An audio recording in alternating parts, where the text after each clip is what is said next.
Bismillah. Assalamualaikum warahmatullahi wabarakatuh. Pada kesempatan kali ini, seperti biasa, saya akan menjelaskan apa saja yang sudah pelajari di PTN tentunya. Dan di sini ini adalah akhir bulan, pekan terakhir di bulan ini, eh, yang dimana saya kemarin sampai di bagian apa namanya, continue break and continue. Oh, break and continue. Lalu sekarang saya sudah lebar ya.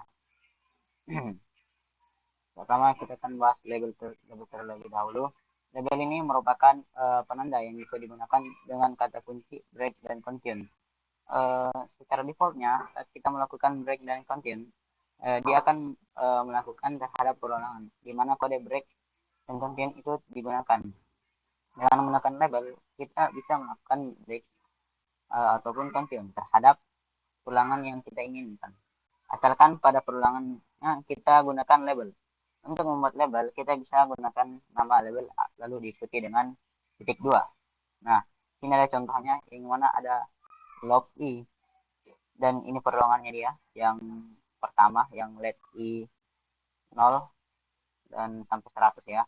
Lalu kedua ada log j yang mana yang di dalam log i ini perulangannya dia dia 0 sampai 100 ya. Ini contoh label kurang lebih seperti ini. Lalu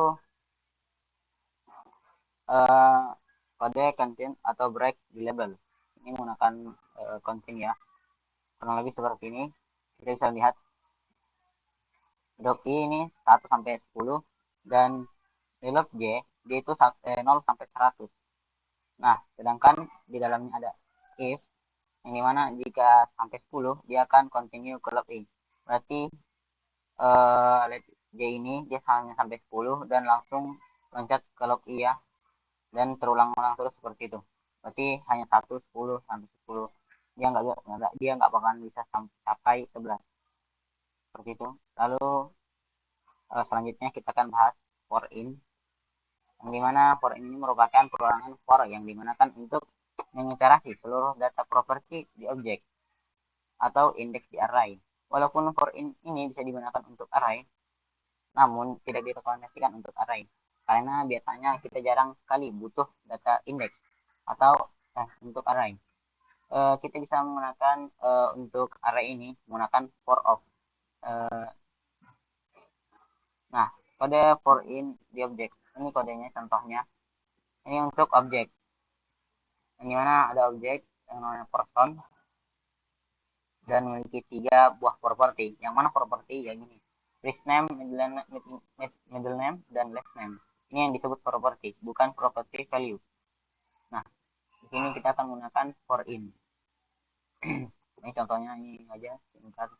Di sini ada contoh for in yang mana ada variabel properti, nama variabelnya apa terserah. Ini properti contohnya, dan kita akan menuju objeknya. Ini ada objek person kurang lebih seperti ini. Dan ketika kita ingin mengakses uh, propertinya, kita tinggal tulis panggil propertinya saja. Terus jika kita ingin mengakses properti value-nya, kita tinggal menulis person dan masuk ke variabel properti. Nanti akan memunculkan value dari properti tersebut. Kurang lebih seperti ini ya, kurang lebih. Nah, ini juga ditulisnya di dalam for in ini ya, kurang lebih seperti itu. Lalu for in di array. Nah, for in di array ini kurang lebih hampir sama, tapi dia itu kalau cuma manggil indeksnya doang, dia akan manggil indeksnya, angkanya. Jadi bukan kayak di objek tadi, itu manggil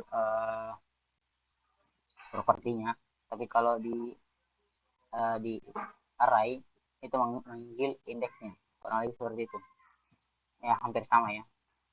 Lalu ada for of, ini yang dibilang untuk array. Nah, jika for in digunakan untuk melakukan iterasi properti atau indeks, berbeda dengan for of. Ini digunakan untuk melakukan iterasi terhadap isi value dari iterable object seperti array, string, dan lain-lain. For of ini tidak bisa digunakan untuk melakukan iterasi data di objek karena objek bukanlah iterable. Ini agak membingungkan ya. Contoh of the array kurang lebih hampir sama seperti tadi, tapi dia akan langsung mengeluarkan isi dari array-nya. Nah, misal di sini ya, ada contohnya. Ini name-nya dipanggil.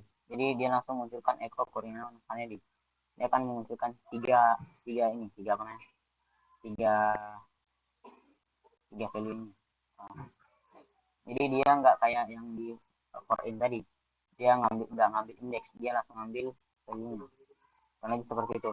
Dan tadi kita bisa menggunakan string juga ya untuk for of ini ya. Nah, ini untuk string yang dimana kalau kita mencoba seperti ini, dia akan mengulang, dia akan panggil satu huruf ke kita panggil seperti ini. Ini kalau mode string ya, kurang lebih seperti itu. Contohnya itu ya, dia akan mengeluarkan apa nih, ko, eka, o, dan turun seterusnya ke bawah spasi, seperti itu kurang lebih. Dan selanjutnya ada with statement. With statement ini merupakan fitur yang digunakan untuk menurunkan sebuah scope data. Scope data ini ada juga dengan menggunakan with statement kita bisa mengakses properti dalam seluruh data tanpa harus menunggu datanya. Nah, contohnya itu seperti kita ingin tadi ini ada objek ya, ada objek, nggak usah aku bilang, ada objek misal person. Nah, kalau kita ingin akses terus person titik first name, person titik misal middle name dan atau middle name atau last name, kita harus tuliskan dulu apa objeknya, baru apa yang kita mau akses. Nah, contohnya seperti ini kurang lebih. Nah, beda dengan menggunakan with statement, kita tinggal tulis ini menggunakan fungsi with, lalu apa yang kita mau tuju, misal person tadi ya, person ini kita tinggal tulis first name. Nah, dia akan tahu apa yang kita mau akses karena ini sudah menuju person ya, karena itu seperti itu. Tapi Instagram ini tidak direkomendasikan, walaupun fitur Instagram ini sangat menarik, namun kebanyakan orang tidak merekomendasikan penggunaan statement ini. Hal ini dikarenakan statement kadang membuat sebuah kode menjadi ambigu. Ya, misal ada tulisan di luar dari cons variabel person ini ya. Nah, orang itu pengennya dia ngarah ke tulisan yang di luar person. Nah, ya otomatis nggak bakal bisa ya, dia bakalan ke person ini ya, kurang lebih seperti itu. Lalu ya ini yang tadi yang bilang ambigu di statement. Niatnya ini ingin budi, tapi ya karena ini sudah weaknya sudah ke person, jadi tetap dia akan ambil first di echo ya, kurang lebih seperti itu. Terus selanjutnya ada function. Function ini adalah blok kode program yang akan berjalan saat kita panggil. Nah, untuk membuat function kita bisa menggunakan kata kunci function lalu diikuti dengan nama function, namanya apa, lalu kurung perawal, dan diakhiri dengan blok kurung apa ini, kurung perawal. Nah, kita bisa memanggil function dengan nama function lalu diikuti dengan kurung perawal. Contohnya seperti ini kurang lebih. Ada function diikuti dengan nama function apa. Nah, nama function ini nggak boleh ada spasi. Lalu cara memanggil function itu kita tinggal nama functionnya lalu kurang kerawal. Nah, kalau kita nggak panggil, dia akan nggak keluarin nilai dari function ini. Jadi seperti itu. Lalu bisa juga diulang berkali-kali untuk function ini. Nah, kurang lebih itu yang dapat saya sampaikan. Mungkin sudah selama kurang lebihnya mohon dimaafkan. Wabillahi taufiq hidayah. Assalamualaikum warahmatullahi wabarakatuh.